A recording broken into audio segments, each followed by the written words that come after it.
Good morning everyone. कैसे हैं आप सब? उम्मीद करती हूँ आप लोग अच्छे होंगे। जैसा कि आप लोग स्क्रीन पे देख पा रहे हैं, आज हम लोग क्लास 10 का सैम्पल पेपर डिस्कस करने जा रहे हैं।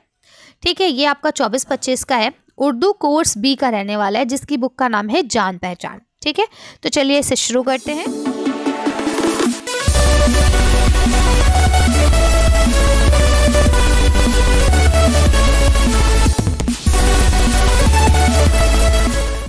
सैम्पल क्वेश्चन पेपर 24-25 सब्जेक्ट है उर्दू बी, जिसकी बुक का नाम है जान पहचान। क्लास 10 0303 इसका कोड है।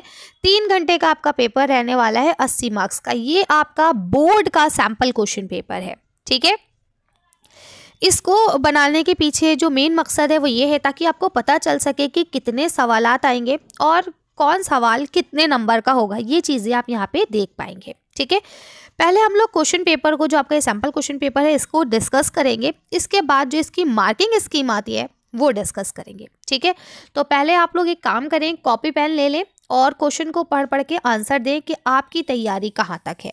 ठीक, इसके बाद फिर मैं आंसर्स जब आपको दिखाऊंगी तो आप मैच कीजिएगा कि क्या आपके आंसर सही है या नहीं। ठीक है, साथ ही आप लोग के साथ एक बात ये भी शेयर करनी थी कि हम लोग 3 वीडियोस बनाएंगे आपके लिए, जिसमें पहली वीडियो यानी एक वीडियो में हम आपके जितने भी इम्पॉर्टेंट राइटर और पोइट्स हैं उनको बताएंगे, दूसरी में हम सारे सबक जितने भी हैं वो सब डिस्कस करेंगे, और तीसरी वीडियो में आपका पूरा ग्रामर रहने वाला है। ठीक है, तो ये 3 वीडियो आपको मिलेंगी इंशाल्लाह बहुत जल्दी। पहले ज़रा मैं सारे सैम्पल क्वेश्चन पेपर डिस्कस कर लूँ। ठीक है, तो आपको वो सारी वीडियोस भी मिलेंगी, और बाकी बहुत सारे प्रीवियस क्वेश्चन पेपर और आपकी कुछ वन शॉट रिवीजन अपलोड है। आप लोग प्लेलिस्ट का इस्तेमाल करें और देख सकते हैं। ठीक है, चलिए, क्योंकि सिलेबस कुछ खास चेंज हुआ नहीं है, ऑलमोस्ट सेम ही है, तो वो चीज़ें आप लोग पिछली भी देख सकते हैं अगर आपको ज़्यादा जल्दी है तो, है ना। और तैयारी भी जल्दी से करनी चाहिए, बेहतर रहता है। अब देखें, पहला आपका हिस्सा अलिफ है, इबारत फहमी वाली है, शेर फहमी, इबारत फहमी। ठीक है, जिसमें आपको एक इबारत दी जाएगी, उससे रिलेटेड कुछ सवाल होंगे, उनके आपको जवाब देने होंगे। इसी तरह से आपको एक शेरी इबारत दी जाएगी, वो आपको पढ़नी होगी। ठीक है, और उससे रिलेटेड जो सवाल होंगे वो आपको जवाब में देने होंगे। ठीक है, चलिए, यहाँ लिखा हुआ है मंदजा झील गैर दरसी नसरी इक़्तिबास को गौर से पढ़िए। गैर दरसी मतलब होता है आपकी किताब से नहीं लिया गया है।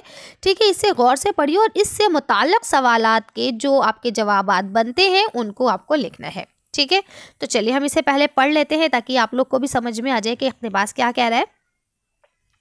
डॉक्टर APJ अब्दुल कलाम का ताल्लुक़ तमिलनाडु के एक मुतवस्सित ख़ानदान से था। उनके वालिद माहीगीरों को अपनी कश्ती किराए पर दिया करते थे। ठीक है, आगे चलते हैं। अगरचे वो अनपढ़ थे, लेकिन अब्दुल कलाम की ज़िंदगी पर उनके वालिद के गहरे असरात थे। यानी अब्दुल कलाम के जो वालिद साहब थे वो पढ़े लिखे नहीं थे। ठीक है, उनके दिए हुए अमली ज़िंदगी के सबक अब्दुल कलाम के बहुत काम आए, है ना। यानी जो हमारी डे टू डे लाइफ होती है कि भाई लोगों की मदद करो, है ना, किसी को अपने से कमतर मत समझो, है ना, सबकी इज्जत करो। तो ये चीज़ें जो उनके वालिद ने उन्हें सिखाई, ये चीज़ें उनके आगे लाइफ में बहुत काम आई। ठीक है, गुर्बत का ये आलम था, गुर्बत मतलब गरीबी। ठीक है, कि इब्तिदाई तालीम के दौरान भी अब्दुल कलाम अपने इलाके में अखबार तकसीम किया करते थे। ठीक है, यानी इतनी ज़्यादा गरीबी थी, उनके पास पैसे नहीं हुआ करते थे, तो वो भी बेचारे क्या करते थे, इब्तिदाई तालीम, यानी इब्तिदाई तालीम हो गया आपका 1st to 5th primary education, right. उसमें भी बेचारे क्या करते थे कि अखबार बांटा करते थे ताकि उन्हें कुछ पैसे मिल सके।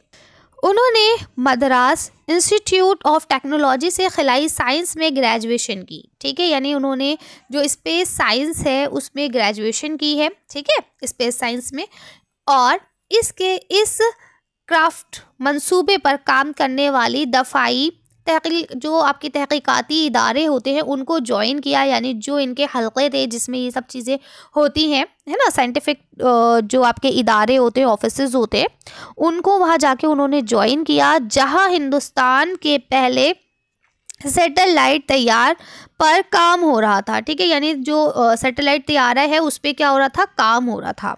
ठीक, जो पहली सैटेलाइट है भेजी गई थी, ठीक है, उस पर क्या हो रहा था, काम हो रहा था। तो कहते हैं इसी तैयारे की लॉन्चिंग में डॉक्टर अब्दुल कलाम की खिदमत सुनहरे हुर्फों से लिखने के काबिल है। यानी इसी सैटेलाइट को, आपको भी पता है कि मिसाइल मैन भी कहा जाता है ना डॉक्टर अब्दुल कलाम आज़ाद को।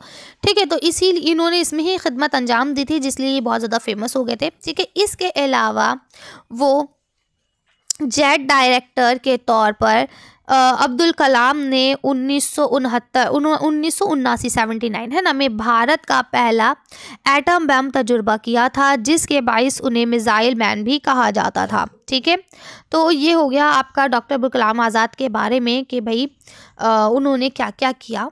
ठीक है, तो ये एक आपका इक़्तिबास था। अब इसमें पहला क्वेश्चन यहाँ पे आपका है कि अब्दुल कलाम आज़ाद के जो वालिद थे अपनी कश्ती किसको किराए पर देते थे।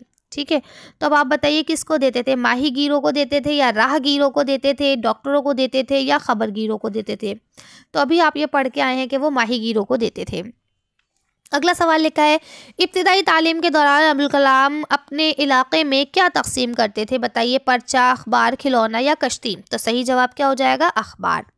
ठीक है, तो ये सारे सवाल आपके उसी में से ही है, आप लोग पढ़ के आसानी से जवाब दे सकते हैं। अगला सवाल देखिए, लिखा है डॉक्टर अब्दुल कलाम आज़ाद ने ग्रेजुएशन कहाँ से की थी। तो अभी आपने पढ़ा कि मद्रास इंस्टीट्यूट ऑफ टेक्नोलॉजी से की थी। आगे लिखा है ग्रेजुएशन के बाद डॉक्टर अब्दुल कलाम ने कहाँ ज्वाइनिंग की थी। तो उन्होंने जो आपके दफ़ाई हल्के होते हैं उनमें ज्वाइन किया था, जहाँ पे ये आपके काम होते हैं, साइंटिस्ट वाले सारे काम होते हैं ना, रिसर्च वगैरह होती है। अगला देखिए, लिखे डॉक्टर अब्दुल कलाम किस नाम से मशहूर हुए, है ना। तो अभी मैंने आपको बताया था वो मिसाइल मैन के नाम से मशहूर हुए थे, क्योंकि उन्होंने आइटम बम को परीक्षण किया था, उसको टेस्ट किया था। ठीक है, अब देखिए जब आपको ये या लिखा हुआ मिल जाए, इसका मतलब होता है कि या तो आप ऊपर वाला पैराग्राफ के सारे सवाल जवाब देंगे या फिर आप दूसरे पैराग्राफ को देंगे। अगर आपको वो वाला समझ में आता है जो भी हमने पढ़ा तो आप उसके जवाब दे दीजिए, नहीं तो आप इस वाले के देंगे, है ना। ऑप्शन में आपको मिलते हैं या तो ऊपर वाला या नीचे वाला। अभी क्योंकि आप सैम्पल क्वेश्चन पेपर कर रहे हैं, इसके लिए आपको क्या करना चाहिए, दोनों को सॉल्व करना चाहिए। ठीक है, अब दूसरा यहाँ लिखा हुआ है कि हिंदुस्तान में पहला अखबार 1744 यानी 1744 में इंडियन गज़ट के नाम से शाया हुआ था। इसकी मकबूलियत को देखकर बंगाल में कुछ और भी अखबार शाया होने लगे थे। ये देखकर लॉर्ड ने हिंदुस्तानी ज़बान में अखबारात निकालने पर पाबंदी आयद कर दी थी। क्यों? क्योंकि अखबार जब निकलेंगे तो सब लोग उसे पढ़ेंगे और अखबार में क्या होगा, खबरें होंगी, और ख़बरें किसके ख़िलाफ़ होंगी, अंग्रेज़ों के ख़िलाफ़ होंगी, है ना। तो इसलिए उन्होंने कहा कि अगर कोई भी अखबार निकालेगा तो बस हमसे बुरा कोई नहीं होगा, हम उसे मार देंगे जाके। ठीक है, तो देखिए यहाँ लिखा ना, पाबंदी आयद कर दी। पाबंदी में क्या होता था कि उनको कैद कर दिया जाता था, है ना। जो आपके प्रेस हुआ करते थे उनको बंद कर देते थे, है ना, उन पे सील लगा दिया करते थे, ये सारी चीज़ें हुआ करती थी। ठीक है, लिखते हैं बाद में लॉर्डन ने इस पाबंदी को ख़त्म कर दिया था। ठीक है, यानी उन्होंने पहले पाबंदी भी लगाई और फिर खुद ही बंद कर दिया। आगे लिखते हैं अखबारात अवाम में सियासी शऊर, राय आमामा की तश्कील, यानी अब देखिए सीधी बात है कि जब अखबार होंगे तो अखबार में यही सारी चीज़ें होंगी, सियासी शऊर, सियासत में क्या हो रहा है ना, की तश्कील और मालूमात में इजाफा करने का बेहतरीन ज़रिया होता है। अखबार पढ़ने वाले, जो भी लोग अखबार पढ़ते हैं, को दुनिया में होने वाले वाक़यात, हादसा, सियासी नज़रियात, है ना, सनती इक़्तिदामात, यानी जो भी आपके साइंसी इजादात जो भी हो रहे हैं, है ना, जो भी आपके मौसम में चेंजेस हो रहे हैं, जो भी आपके हादसे हो रहे हैं, जो भी समाज में चल रहा है, सियासत में चल रहा है, हर चीज़ को यहाँ पे जान सकते हैं। क्यों? क्योंकि न्यूज़पेपर का मतलब ही ये होता है कि इसमें आपको सारी जो भी खबरें हैं वो दी जाए, ठीक है, वगैरह की ताज़ा तरीन इत्तलात मिलती रहती है ना। जैसे जैसे लोगों में तालीमी शऊर और कारोबार का शौक़ बढ़ता जा रहा है, वैसे वैसे दुनिया में मुख्तलिफ ज़बानों में अखबारात की अशात भी बढ़ती जा रही है ना। लोग क्या करते हैं, न्यूज़पेपर पढ़ते हैं, न्यूज़पेपर में सारी चीज़ें आती है, ठीक, कि भाई कहाँ क्या हो रहा है, कोई अगर इंसिडेंस हुआ है तो वो भी पता चल जाएगा, है ना, कोई चेंजेस आए हैं तो वो भी पता चल जाएगा, मार्केट में क्या चल रहा है वो भी पता चल जाएगा, सारी चीज़ें A to Z आपको मिल जाती हैं। लिखते हैं सोशल मीडिया के इस दौर में भी अखबारात की अहमियत और मानियत में कोई ख़ास कमी नहीं आई है, यानी आज भी अखबार पढ़ने वाले लोग अखबार ही पढ़ रहे हैं। ठीक है, लिखते हैं अखबार बीनी से मुख्तलिफ ममालिक के बाशिंदों में एक दूसरे से क़ुर्बत और हमदर्दी और खुलूस का जज्बा पैदा होता है, यानी हम लोग एक दूसरे के करीब हो जाते हैं, हमदर्दी खुलूस, है ना। जैसे अभी आपको पता है पूरे वर्ल्ड में लड़ाइयाँ झगड़े चल रहे हैं, यूक्रेन रशिया में चल रहा था, तो हमें कैसे पता चला? न्यूज़ के ज़रिए ही पता चला, है ना। जो लोग अखबार पढ़ते थे, जो लोग सोशल मीडिया पे थे, इन्हीं सब चीज़ों के थ्रू तो आपने जाना कि भाई यूक्रेन और रशिया में लड़ाई चल रही है ना। या और जो अलग अलग ममालिक में लड़ाइयाँ चलती रहती हैं, उन सब का आपको कैसे पता चलता है? इन्हीं सब चीज़ों से ही तो पता चलता है कि हाँ वहाँ ये हो रहा है या वहाँ ये हो रहा है। ठीक है, लिखते हैं इसीलिए अखबार को अदीब दोस्त कहा जाता है, यानी कि ये कहते हैं कि अखबार जो है वो क्या है, अदीब का दोस्त है।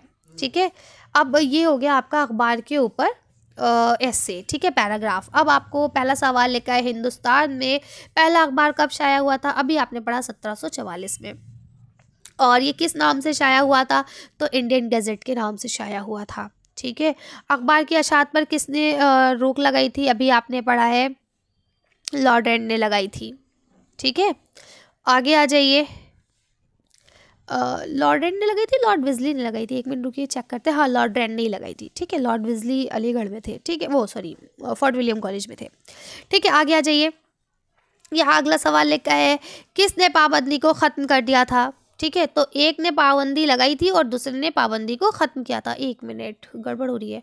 हाँ, लॉर्ड रेंड, ये देखिए, लॉर्ड रेंड ने लगाई थी और लॉर्ड रेंड ने ख़त्म किया था। ठीक है, दो अलग अलग लोग हैं। ठीक है, तो आगे आ जाइए। यहाँ पे इन्होंने लगाई थी, ठीक है, और ख़त्म किसने की थी? इन्होंने। ठीक है, आगे आ जाइए। अब यहाँ लिखा है, अखबार बीनी के क्या मायने होते हैं? तो अखबार बीनी मतलब देखना, है ना, तो देख के पढ़ना। ठीक है, तो यानी अखबार बीनी मतलब हो गया कि अखबार को, खबर को पढ़ना। ठीक, आगे आ जाइए। अब यहाँ लिखा हुआ है, मंदजा झेल शेरी, यानी एक आपको ऊपर नसरी इक़्तिबास दे दिया गया था जो आपका गैर दरसी था। अब ये शेरी इक़्तिबास है, ये भी आपका गैर दरसी है। इसे आपको पढ़ना है और क्या करना है, जवाब देने हैं। तो इसमें भी हो सकता है 2 ऑप्शन दिए जाएँ आपको, ताकि आप चाहे ये करें या ये। हाँ, देखिए, इसमें भी आपको 2 ऑप्शन दिए गए हैं। चलिए, तो हम पहले पहला वाला पढ़ते हैं, फिर दूसरा पढ़ेंगे। ठीक है, तो अब देखिए यहाँ लिखा हुआ है, देख के चलना कुचल ना जाए चींटी राह में। ठीक है, देख के चलिए कि आपसे कोई चींटी राह में कुचल ना जाए। ठीक, अगला मिसरा यहाँ लिखते हैं, आदमी को बेज़बानों से भी उल्फत चाहिए, यानी इंसानों को क्या है, जो बेज़बान है उनसे भी मोहब्बत करनी चाहिए। उल्फत मतलब मोहब्बत है। इसमें भेद इज्जत का अगर समझे कोई, अगर आप समझना चाहते हैं तो आपको का इज्जत का जो राज है, भेद मतलब राज है ना, इज्जत का राज इसी में छुपा हुआ है कि छोटों को बुजुर्गों की अताअत चाहिए, यानी जो छोटे लोग हैं वो क्या करें, छोटे लोग मतलब छोटे बच्चे, है ना, उनको अपने बड़ों की बात सुननी चाहिए और उन जो वो बात कहें उसकी पाबंदी करनी चाहिए। ठीक है, कहते हैं, इल्म कहते हैं जिसे सबसे बड़ी दौलत है ये। ठीक है, ढूंढ लो इसमें अगर दुनिया में इज्जत चाहिए, यानी दुनिया में सबसे बड़ी नेमत जो है वो सिर्फ और सिर्फ इल्म है, और इल्म के ही ज़रिए आपको दुनिया में इज्जत मिलेगी। अगर आप पढ़े लिखे हैं, आप काबिल हैं, आपके पास इल्म है, तो ही दुनिया वाले आपको इज्जत देंगे। ठीक है, और इसका बहुत सीधा और बहुत अच्छा सा एग्जाम्पल है कि आपके टीचर हैं, आप उन्हें सर कहते हैं, है ना, और रिक्शे वाले जो भैया होते हैं उन्हें हम लोग बहुत कम ही सर कहते हैं, वरना तो भैया, अंकल ये बोलते हैं, है ना। ये तो हमारी शराफत है कि हम लोग उन्हें इज्जत दे रहे होते हैं। कुछ लोग तो ऐसे होते हैं जो उनको ओ और अजीब अजीब से नाम से पुकारते हैं, है ना।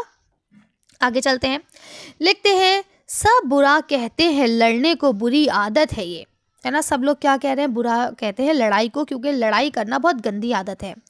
साथ के लड़के जो हों उनसे रफ़ाकत चाहिए, यानी जो आपके साथ के लड़के हैं, जो आपके हम उम्र बच्चे हैं, उनसे मिलजुल के रहना चाहिए। ठीक है, अब लिखते हैं, हो जमात में शरारत करने वाला भी अगर, यानी अगर कोई आपकी जमात में, आपकी क्लास में कोई बच्चा अगर शरारत करने वाला है, दूर से उनसे फ़कत साहिब सलामत चाहिए, यानी अब उन लोगों से क्या करना है, दूरी इख्तियार करना है। क्यों? क्योंकि वो शैतान करते हैं, शरारत करते हैं, तो कहीं ना कहीं वो आपको भी फंसा सकते हैं अपनी साथ शरारत में, है ना। तो बेहतर ये है कि आप उनसे दूर रहें। अब देखिए, पहला सवाल लिखा है, लड़ने वालों को बुरा कौन लोग कहते हैं? तो अब आपका ऑप्शन दिया गया है, वकील लोग कहते हैं, डॉक्टर लोग, दोस्त लोग, या सब लोग। तो अभी आपने पढ़ा है, लड़ने वाले को सब लोग बुरा कहते हैं। शायर ने किसको सबसे बड़ी दौलत कहा है? तो अभी आपने पढ़ा, इल्म को सबसे बड़ी दौलत कहा है। लिखते हैं शरारती बच्चों के साथ कैसा सलूक करना चाहिए, तो उनसे दूर से ही सलामत ले लेनी चाहिए। ठीक है, आगे चलते हैं। अब देखिए आपका अगला सवाल यहाँ पे लिखा हुआ है, आदमी किस चीज़ से उल्फत होनी चाहिए आदमी को, तो बेज़बानों से भी आदमी को क्या होनी चाहिए, उल्फत होनी चाहिए। ठीक है, आगे आ जाइए। अब यहाँ अच्छा एक सवाल ये रह गया है आपका, साथ के लड़कों के साथ क्या करना चाहिए, तो साथ के लड़कों के साथ हमें कुर्बत रखनी चाहिए, है ना, प्यार मोहब्बत के साथ रहना चाहिए। अगले सवाल पे आ जाइए। देखिए यहाँ पे आपको या तो आप ऊपर वाला करेंगे या फिर आपको ये नीचे वाला करना है। ठीक, अब देखिए इसमें लिखते हैं, या रब रहे सलामत हिंदुस्तान हमारा, फूले फले हमेशा गुलिस्ता हमारा। ठीक है, तो अब यहाँ पे बात किसकी हो रही है, अपने वतन की बात हो रही है यहाँ पे। ठीक है, यहाँ पे ये गंगा लिखना चाह रहे होंगे, खैर चलिए लिखा है गंगत और जम्मन। ठीक है, जम्न और हिमालय, कश्मीर, उत्तराखंड। ठीक है कितना खूबसूरत ये गुलिस्ता हमारा। ठीक है, ये हमारे बाकी चीज़ों के जो भी हमारी हिंदुस्तान में चीज़ें हैं उनके नाम लिख दिए गए हैं, है ना, कुछ पहाड़ कुछ जगहें। लिखते हैं, बच्चों के सर पे रखा माँ का हो जैसे आंचल, अमन व अमा का है का ठंडा ये साहिबा हमारा। ठीक है, यानी हमारा जो हिंदुस्तान है वो इतना सुकून और मिजाज सुकून पसंद मुल्क है, यहाँ पे बहुत ज़्यादा अमन और अमान है। ठीक है, लिखते हैं, पढ़ता रहेगा यूं ही तू देख लेना, गौतम का गांधी का हिंदुस्तान हमारा। ठीक है, यानी इसी तरह से हमारा हिंदुस्तान जो गौतम बुद्ध का है या गांधी जी का जो हमारा हिंदुस्तान है वो हमेशा कैसे है, पढ़ता फूलता ही रहेगा, है ना, पढ़ेगा लिखेगा तभी तो कामयाब बनेगा। ठीक है, चलिए आगे आ जाइए। अब इसमें सवाल दिया गया है पहला, हिंदुस्तान को क्या कहा गया है, तो हिंदुस्तान को गुलिस्ता कहा गया है। ठीक है, आगे आ जाइए। वैसे भी मैं आपको आंसर शीट दिखाऊंगी। इस नज़्म में शायर किससे मुखातिब है, तो हिंदुस्तान, यहाँ रब से मुखातिब है ना, अल्लाह पाक से दुआ कर रहा है। ठीक है, यहाँ लिखा है, उत्तराखंड के अलावा किस मशहूर इलाके का जिक्र किया गया है, तो अभी आपने पढ़ा उत्तराखंड के अलावा कश्मीर का जिक्र है यहाँ पे। ठीक है, अगले सवाल पे आ जाइए। यहाँ लिखा हुआ है, साहिबा की मिसाल किन चीज़ों से दी गई है, तो साहिबा की मिसाल दी गई है अमन और अमान से। ठीक है, तो इस तरह से ये हो गई। और एक आखिरी क्वेश्चन यहाँ बचा है, इस नज़्म में गांधी जी के अलावा और किस मशहूर शख्सियत का नाम आया है, तो गौतम बुद्ध का आया है। ठीक है, तो ये चीज़ें आपको पढ़नी है और देखना है। मेरे ख्याल में ये 5-5 नंबर के या 10-10 नंबर के रहने वाले हैं, तो ये नंबर तो आप बहुत ईजिली ले सकते हैं अगर आपको उर्दू पढ़ना और लिखना आती है। ठीक है, टोटल यानी आपके 4 इक़्तिबास हैं। ठीक है, 2 शेरी 2 नसरी, 2 आपकी किताब से लिए जाएंगे, 2 आपकी किताब के बाहर से होंगे। अब देखिए सवाल नंबर 3 में यहाँ पे आप देख रहे हैं, ये नसरी इक़्तिबास है और ये आपकी किताब से ही लिया गया है। ठीक, तो इसको मैं पढ़ के नहीं सुनाऊंगी, लेकिन आप ज़रा जल्दी से देख लीजिए। आज से तकरीबन 150 साल पहले हिंदुस्तान में आला तालीम के 3 ख़ास मरकज़ थे, है ना, तो यहाँ पे किसकी बात हो रही है, ये आपकी हिंदुस्तान की ज़बान की बात हो रही है। ठीक है, यहाँ देखिए लिखा हुआ है, तश्किला, नालंदा और करमशिला। ठीक है, उन्होंने महावीर, लिखते उन्हें महावहार कहा जाता था, ये वहाँ की जगहों के नाम है। इन तीनों महावारों में नालंदा सबसे ज़्यादा अरसे तक यानी तकरीबन 800 बरस तक कायम रहा। ठीक है, ये कहा जाता है कि जो बाद में कुछ हुक्मरान आए थे उन्होंने उसको ख़त्म कर दिया था, नालंदा यूनिवर्सिटी को, है ना। तो अब देखिए यहाँ लिखा हुआ है, तश्किला, नालंदा और करमशिला को क्या कहा जाता है, अभी आपने पढ़ा महावार कहा जाता है। ठीक है, नालंदा यूनिवर्सिटी कितने बरसों तक चली थी, अभी यहाँ आपने पढ़ा कितने बरस तक चली थी, तकरीबन 800 बरस। ठीक है, अब यहाँ देखिए 800 बरस लिखा हुआ होगा कहीं पे, ये रहा 800 बरस, ये टे की जगह टे हो गया है। ठीक है, इसे सही कर दीजिए। पुरानी यूनिवर्सिटी इनमें से कौन सी है, तो बताइए कौन कौन सी यूनिवर्सिटी सब इसमें पुरानी है, Gautam Buddha university, Nalanda university, Vikramshila university. तो देखिए यहाँ पे आपका लिखा हुआ होगा, तो देखिए इसके बिहाफ पर यहाँ आपका ये लिखा हुआ है ना कि नालंदा यूनिवर्सिटी। ठीक है, तो इसका मतलब ये हुआ कि सबसे पुरानी जो यूनिवर्सिटी है वो कौन सी है, नालंदा है। अभी हम आंसर शीट देखेंगे तो उसमें कंफर्म भी हो जाएगा कि कौन सा आंसर सही है। ठीक है, यहाँ तालीम के कितने शोबे थे, तो यहाँ देख लीजिए, यहाँ लिखा था यहाँ तालीम के तकरीबन कितने शोबे थे,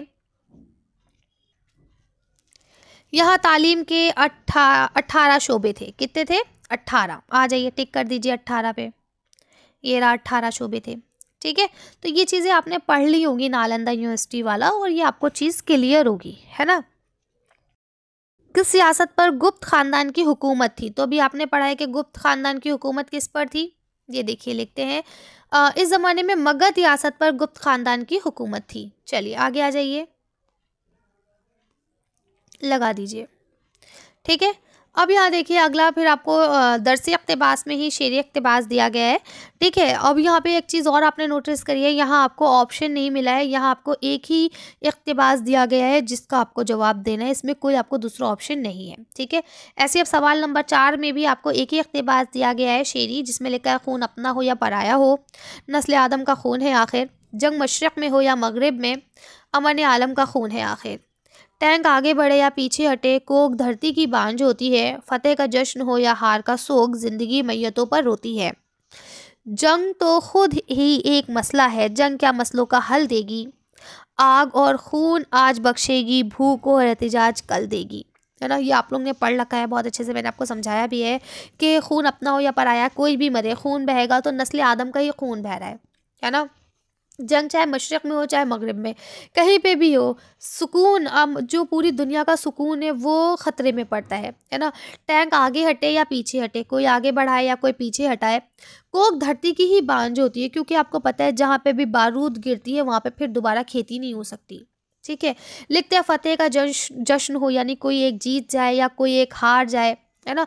लेकिन अब क्या है, चाहे कोई जीते चाहे कोई हारे, दोनों में जंग हुई है तो मरे तो दोनों साइड के लोग होंगे, है ना। तो उनमें जो जिंदा लोग हैं वो क्या कर रहे हैं, वो मैयतों पे रो रहे हैं, अपने भाई की, अपने बाप की, समझ रहे हैं। तो लिखते हैं जंग तो खुद एक बहुत बड़ा मसला है, जंग क्या मसलों का हल देगी। भाई अगर आपको कोई प्रॉब्लम है तो आप बैठ के उस चीज़ को सॉल्ट आउट कर सकते हैं ना, ज़रूरी थोड़ी ना कि हम जंग करें, है ना। तो अब आगे लिखते हैं कि आग और खून आज बख्शेगी, क्योंकि जब जंग होती है तो हर तरफ क्या है, या तो आग लगी होती है बम गोलों की वजह से, और लोग मरते हैं तो हर तरफ खून होता है ना। और कल क्या मिलेगा, भूख और एहतिजाज मिलेगा। क्यों मिलेगा, क्योंकि देखिए जो लोग फैमिली मेम्बर्स मर चुके होते हैं बहुत सारे, है ना। जो भी गल्ला रखा हुआ होता है, आटा चीनी चावल, वहाँ पे तो बम गिरा दिया जाता है। तो अब क्या है, इंसान भूखा ही तो रहेगा। इसलिए ऐ शरीफ इंसानों, जंग टलती रहे तो बेहतर है, यानी जंग नहीं होनी चाहिए। तो अब मुझे बताइए ये अशार किस चीज़ से, किससे ताल्लुक़ रखते हैं। तो देखिए अगर किसी की हेडिंग है तो आपको पता है वो चीज़ क्या होती है, नज़्म। इसका नाम है ऐ शरीफ इंसानों, तो ये क्या हो गई, नज़्म हो गई। ठीक है, क्योंकि तसलसल के साथ चल रही है, एक ही बात को कहा जा रहा है। आगे लिखते हैं जो आपके बाला अशार है इसके शायर का क्या नाम है। ठीक है, तो अब आप लोग मुझे बताएंगे कि ये किसने लिखी है। तो ये शायद साहिल लुधियानवी साहब की है, ऐ शरीफ इंसानों। देखेंगे हम लोग आंसर शीट पे, बाकी आप लोग कंफर्म कीजिए। ठीक है, देखिए यहाँ लिखा है पहले शेर में नस्ल आदम से क्या मुराद है। ठीक है, तो नस्ल आदम का मतलब क्या हो गई, आदम की नस्ल, है ना, यानी कि जो भी इंसानियत है एक तरह से। ठीक है, जो इंसान है, आदम की जो नस्ल है, आदमी की नस्ल, सब लोग मर रहे हैं, है ना। वैसा नस्ल आदम जो है असल में हज़रत आदम अलैहिस्सलाम से जो पैदा औलाद है उनको कहा जाता है। ठीक, चलिए हम लोग आंसर शीट पे देखेंगे कि इसका सही आंसर क्या है। मेरे ख्याल में तो हज़रत आदम की नस्ल से ही होना चाहिए, क्योंकि चाहे कोई भी धर्म के हों, कोई भी मज़हब के हों, सब लोग पैदा तो हज़रत आदम से ही हुए हैं ना। आगे देखिए लिखते हैं दूसरे शेर में जश्न के क्या मायने हैं। जश्न के मायने होते हैं खुशी के, है ना। अगला सवाल लिखा है शायर ने जंग को अमन और आलम का खून क्यों कहा है। अब यहाँ ऑप्शन ही मिस प्रिंट है तो मैं क्या बताऊँ आपको। ठीक है, चलिए आगे आ जाइए। अब राइटिंग स्किल्स में आपका जो क्वेश्चन नंबर 5 है, इसमें देखिए आपको लिखे हैं साइंस के फ़वाइद और नुकसानात, यानी कि आपको साइंस के फ़ायदे और नुकसानात पे बताना है, या तंदुरुस्ती हज़ार नेमत पे बात करनी है, या पसंदीदा शख्सियत पे बात करनी है। देखिए साइंस के फ़ायदे और नुकसानात और तंदुरुस्ती हज़ार नेमत, ये दोनों हमने अपलोड कर दिए हैं। रही बात पसंदीदा शख्सियत की, तो देखिए पसंदीदा शख्सियत कोई भी हो सकता है, गांधी जी भी हो सकते हैं, अल्लामा इकबाल भी हो सकते हैं, है ना, कोई आपके लीडर भी हो सकते हैं। तो इस तरह से हमने गांधी जी पे, अबुल कलाम आज़ाद पे, इन सब पे भी ऐसे लिखे हुए हैं, अगर आप देखना चाहें तो वो भी देख सकते हैं। ठीक है, अगला सवाल देखिए यहाँ लिखा हुआ है स्कूल के सदर मदरसे के नाम। बीमारी आपको जो आपके बीमारी है इसके मुतालिक आपको ख़त लिखना है कि भाई प्रिंसिपल साहब के। अब यहाँ पे देखिए अल्फाज को चेंज किया है ताकि आप लोग कंफ्यूज हो जाए, है ना। तो सदर मदरस का मतलब ही ये होता है कि स्कूल के जो हेड है, हेड ऑफ द स्कूल, ठीक है, HOD। तो कहते हैं आपको HOS के नाम ख़त लिखना है कि भाई मैं बीमार हो गया हूँ। तो अभी मेरे ख़्याल में हफ़्ता भर पहले ही मैंने बीमारी की छुट्टी के लिए एप्लीकेशन अपलोड की है, अगर आपने नहीं देखी है तो आप लोग देख सकते हैं। इसके अलावा अपने वालिद साहब से रकम मंगवाने के लिए ख़त लिखना है कि भाई मुझे पैसे चाहिए, मुझे किताबें ख़रीदनी है या स्कूल की फ़ीस पे करनी है।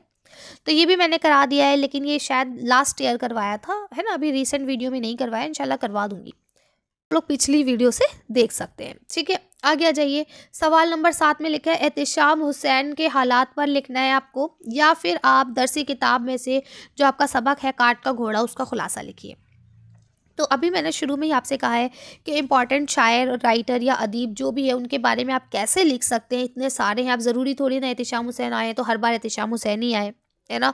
और कई बार देखिए एक से ज़्यादा आ जाते हैं, एहतिशाम हुसैन भी आ गए और नज़ीर अकबर आबादी भी आ गए।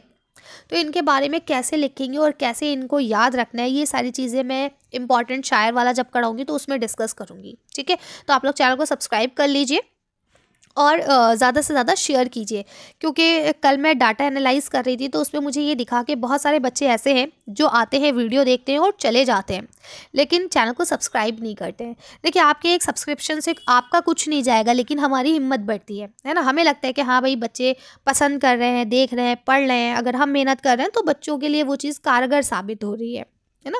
तो आप लोग से रिक्वेस्ट है, एज अ टीचर, आप एज अ सिस्टर, कुछ भी समझ लें, ठीक है, बड़े होने के नाते मैं आप लोग से रिक्वेस्ट करती हूँ कि भाई आप लोग चैनल को सब्सक्राइब करें, है ना। अगर आपको डिस्टर्बेंस होती है तो ठीक है, भले ही आप बेल आइकन को ना प्रेस करें कि आपको नोटिफिकेशन से प्रॉब्लम है, लेकिन कम से कम सब्सक्राइब तो आप कर ही लें, है ना, उससे तो कुछ नहीं लगता। अब अगला सवाल देखिए, यहाँ लिखा हुआ है नज़ीर अकबर आबादी के बारे में लिखना है या फिर पहाड़ और गिलहरी का आपको खुलासा लिखना है। तो हम दूसरी जो वीडियो बनाएंगे उसमें आपके सारे चैप्टर्स जब डिस्कस करेंगे तो उसका खुलासा आप कैसे लिख सकते हैं, है ना, या किसका खुलासा कैसे लिखा जाना चाहिए, इसको भी हम वहाँ पे डिस्कस करेंगे। ठीक है, तो आप वो वीडियोज़ का इंतज़ार कीजिए और उनको ज़्यादा से ज़्यादा शेयर भी कीजिएगा। ठीक है, चलिए आगे आ जाते हैं। अब यहाँ पे आपके कुछ ग्रामर से रिलेटेड क्वेश्चन दिए गए हैं। सवाल नंबर 9 है आपका। इसमें पहला सवाल लिखा है अकबर ने एक कहानी पढ़ी, इस जुमले में फेल कौन सी है। ठीक है, तो पढ़ी अभी क्या हो रहा है, पढ़ रहा है या पढ़ चुका या पढ़ेगा। ठीक है, तो पढ़ी, ठीक, तो ये क्या हो गया, फेल है, माजी हो गया। क्यों, क्योंकि पढ़ी कभी पढ़ी थी, आज नहीं पढ़ी है। ठीक है, अब देखिए लिखा है दरख्त को कौन सा इस्म है। अच्छा, सा लिखा है, चलिए हाँ, तो बताइए दरख्त कौन सा इस्म है। इसको एक तो फॉन्ट बहुत बेकार है इसका। ठीक है, हाँ बताइए, तो दरख्त क्या है। देखिए, दरख्त कोई भी हो सकता है ना, तो ये नॉर्मल है। अगर देखिए कोई स्पेसिफिक दरख्त का नाम होता, जैसे मैं कह देती आम का दरख्त, है ना, तो वो क्या हो जाता है, इसमें ख़ास हो जाता। ठीक है ना, तो आपने कॉमन नाउन और प्रॉपर नाउन तो आपने सुना होगा। चलिए, इसका जवाब आप लोग खुद से दीजिएगा। अब यहाँ देखिए फिर से वही क्वेश्चन आ गया। अब यहाँ लिखा हुआ है इसमें नकरा की पहचान कीजिए। अब मान लीजिए आपको ये नहीं पता कि इसमें नकरा किसे कहते हैं, इसमें मार्फा किसे कहते हैं। हाँ, ये पता है कि एक प्रॉपर नाउन होता है और एक कॉमन नाउन होता है। ठीक है, तो अब आप देखिए यहाँ पे घोड़ा, लड़का और शहर, ये तीनों ऑलमोस्ट अपने पूरे ग्रुप की बात कर रहे हैं, है ना। घोड़े पूरे ग्रुप की बात कर रहा है। मैं कहूँ घोड़ा अरबी है, ईरानी है, तो पता चल रहा है कि हाँ घोड़े की नस्ल की बात हो रही है। लड़का, या लड़का पूरे ग्रुप की बात हो रही है, कौन सा लड़का नहीं पता, है ना। शहर, पूरे शहर की बात हो रही है, मुझे नहीं पता कौन सा शहर। लेकिन अगर आप बात करें आजमगढ़ की, तो आजमगढ़ एक शहर है, आपको पता है। अगर मैं कहूँ मैं आजमगढ़ जा रही हूँ तो आपको पता है कि मैम आजमगढ़ ही जा रही हैं। अगर मैं कहूँ शहर जा रही हूँ तो आपका दूसरा क्वेश्चन होगा मैम कौन से शहर जा रहे हो, आप तो खुद इतने बड़े शहर में रहते हो, है ना। तो इसका मतलब क्या है कि यहाँ पे इसमें नकरा क्या हो गया आपका, ये आजमगढ़, है ना। 3 एक से है, एक अलग है। इस तरह से आप ऑड वन आउट भी कर सकते हैं, ये भी ख्याल रखिएगा। ठीक है, अब लाहिक़े में पिछले साल भी बच्चों ने बहुत गड़बड़ करी थी, प्री बोर्ड में भी बहुत गड़बड़ करी, फर्स्ट टर्म के एग्ज़ाम में भी बहुत गड़बड़ करी, इसलिए मैं फिर से आपको बता रही हूँ। देखिए, सहाक़े और लाहिक़े में बच्चे कंफ्यूज हो जाते हैं कि कौन सा आगे लगेगा और कौन सा पीछे लगेगा। ठीक है, वैसे मैं आपको बता देती हूँ, साहब का आगे लगता है ना, और लायका पीछे लगता है। ठीक, लेकिन अब देखिए, अब यहाँ आप देखिए, यहाँ लिखा है दर आमद। अब आप बताइए असली वर्ड क्या है, आमद।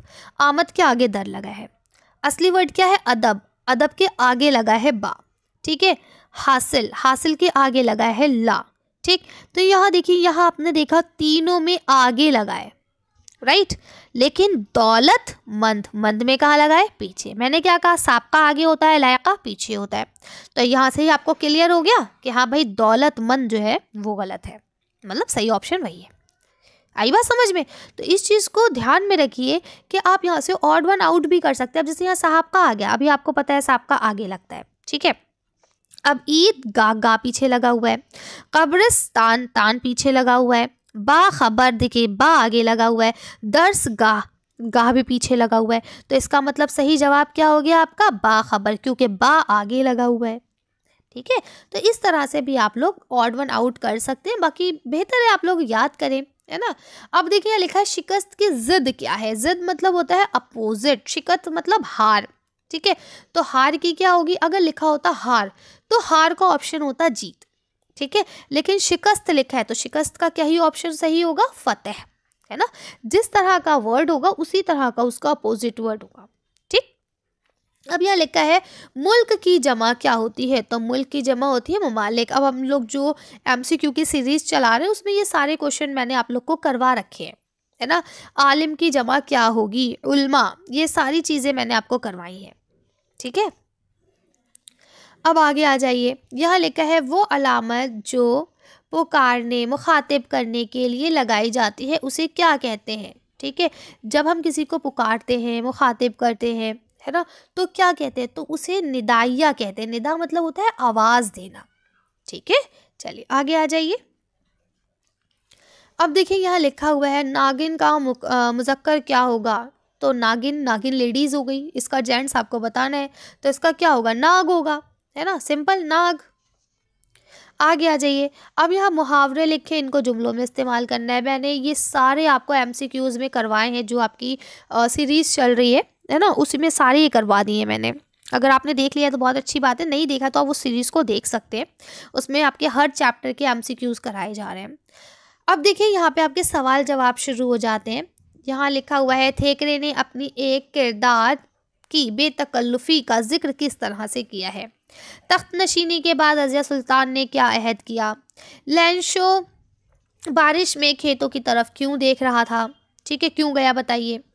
तो यहाँ 3 सवाल हैं, तीनों के आपको जवाब देने हैं, ठीक है। अच्छा, इसमें ना एक कंफ्यूजन ये है कि यहाँ पे नंबर नहीं दिए गए हैं, लेकिन ये पता है कि हाँ आपके सारे जो है 80 मार्क्स का रहेगा पूरा पेपर, ठीक है।